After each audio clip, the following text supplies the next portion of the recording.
What's going on, YouTube? I haven't made a video in a while, so I figured I'd make a video with my girl Rayn. So let's do it. What's good, what's good YouTube? It's your girl Rayn. This video is going to be a myth buster video. We are going to address some common misconceptions about locks.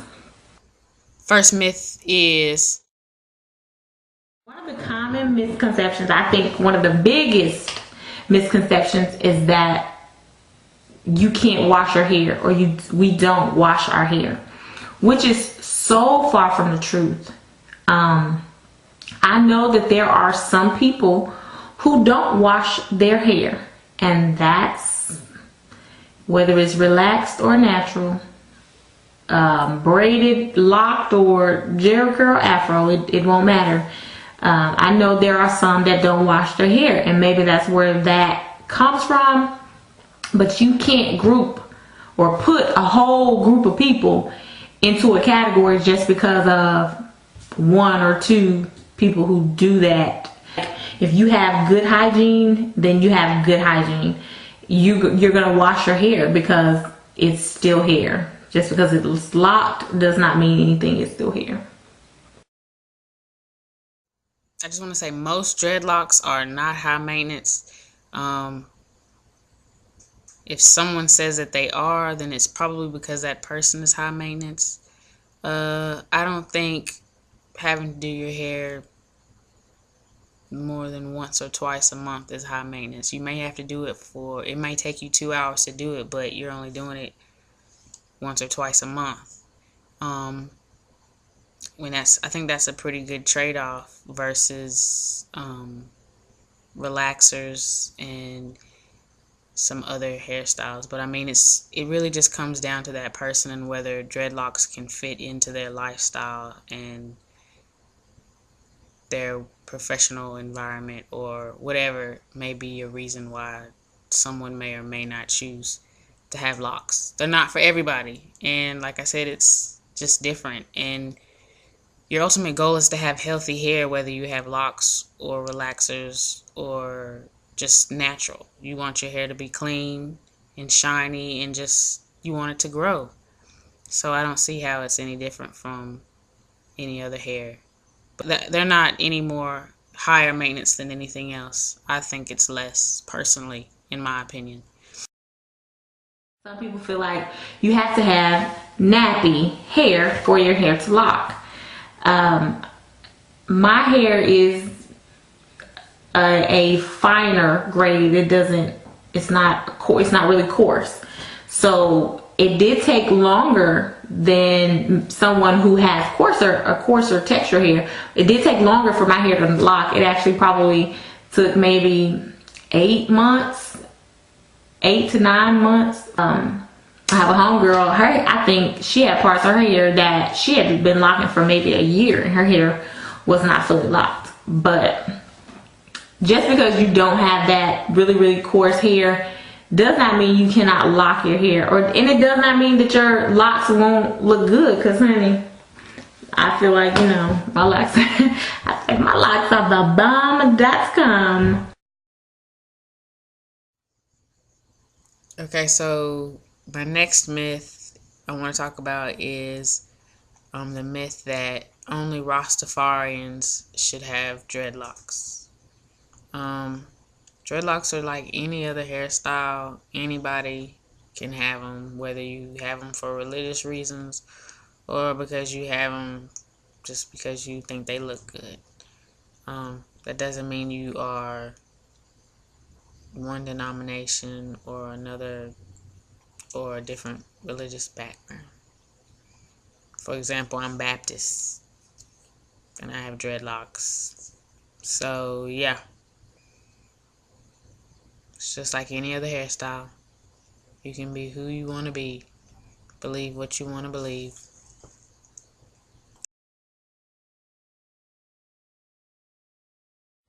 I've heard somebody said, and I ain't calling no names, but somebody told me that when they started their locking process, somebody told them that using honey would make your hair lock faster. Please, people, don't do that. Don't do that. Honey, peanut butter. I personally don't like the beeswax. I don't like the wax, any kind of wax or really thick products. That's just me. But please, honey, really, honey. You can barely get honey off of your counter, off your fingers, or wherever. Why would you want to put that in your hair? And a lock, much less. Like it's like really, it's in there. It's in there. That's crazy. Why would you do that? Why would you do that to your hair? Just because somebody tells you something, please don't believe that. Don't do that. Don't put honey in your hair, people. Don't put peanut butter. I read somewhere somebody was putting mayonnaise in your hair, and then you won't go walk out in the sun and it's 110 degrees outside. Really? That's why your hair stink. Right there. The honey and the peanut butter and the mayonnaise that you done got mixed up in your scalp. I'm dead. Yeah, I'm dead. So anyway, with that, don't do that. The locking process does take patience. A lot of people will say, oh, do this and it'll make it lock faster. If you do that, it'll make it lock faster. I mean, if you're looking for fast locks, just go get you some super glue. Go to the store, go to Walmart, Kmart, Target, wherever you're gonna go to the school supply, get you some Elmer's glue and paste or whatever you gotta put in there. Put you some silly putty in there, put you some spackle, put some paint, put whatever you want to put in your hair that's gonna make it bond together. If you just want it fast. Now if you want it fast, then you gonna do that garbage. But if you want it done right, then you'll allow the hair to lock itself, because it will do that. You still want healthy hair. The hair will lock itself. You don't need any assistance. You don't need any product, actually. But for those that want that really maintenance or that whatever look, then of course you know how we do. But you don't really need any product, and you surely don't need honey and peanut butter to make your hair lock. Just because a person has dreadlocks does not mean that they smoke weed. Just because someone does not have dreadlocks doesn't necessarily mean that they do not smoke weed. In my opinion, there are more people who do not have dreadlocks that smoke weed than people that do have dreadlocks that smoke weed. Am I making sense? Like, there's no correlation. Just because you have dreadlocks doesn't mean that you necessarily smoke weed or weed head. There's no connection between the hairstyle and the drug usage. I guess that's what I'm trying to say. It just was made popular by Bob Marley, I suppose. But yeah, it's just a myth. It's not true. So yeah. That's all I got to say about that one. You don't have to cut your hair. You can actually take them down if you have that kind of patience and you got that kind of time in your life to actually go through each lock and pick it out. You can actually take them down. You can.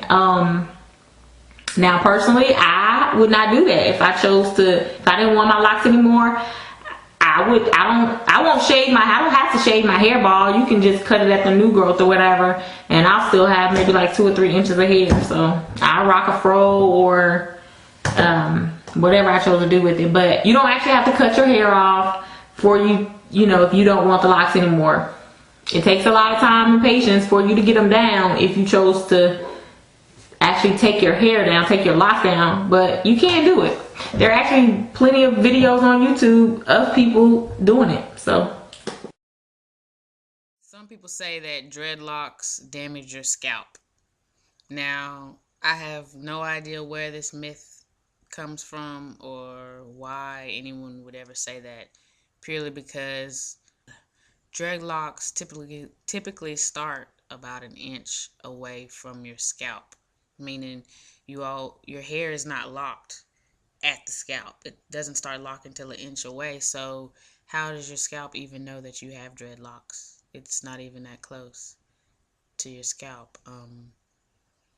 And you're not putting any chemicals on it. You're not pulling on it. You're not doing anything to it. So really, having dreadlocks is healthy for your scalp. Um, yeah, you're not putting any unnecessary stress on it. Yeah, that's why it's a myth, because it's not true. Actually, I believe my scalp is way healthier now that I have locks than when I didn't before. So, yep. I just want to say that just because you see someone with locks does not mean that they got them the proper way. That does not mean that they're healthy. That does not mean that they know what they're doing and can recommend or try to assist you in starting your locking process. You cannot go up to just anybody or one person and take what they said that they did and use it in your own. Like, you can't do that. It doesn't work that way. Everyone has different hair texture. Everyone's locks are going to be different. Just because I started mine one way does not mean it's going to work for you.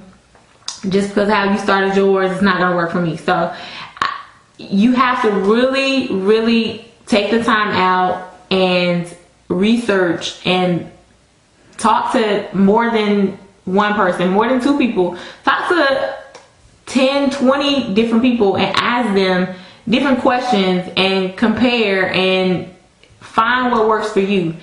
But please just don't take every single thing that someone says as fact, because that'll have your hair on the floor. And that's my real rap take on it. Hate it or love it. Take it or leave it. Thank you, Rayn, for that public service announcement.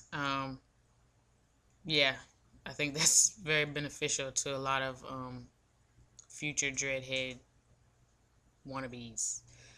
Uh, if anybody wants to watch more of Rayn's videos and subscribe to her channel, the name of her channel is JelliRayn, and I'll put the link in the description bar below.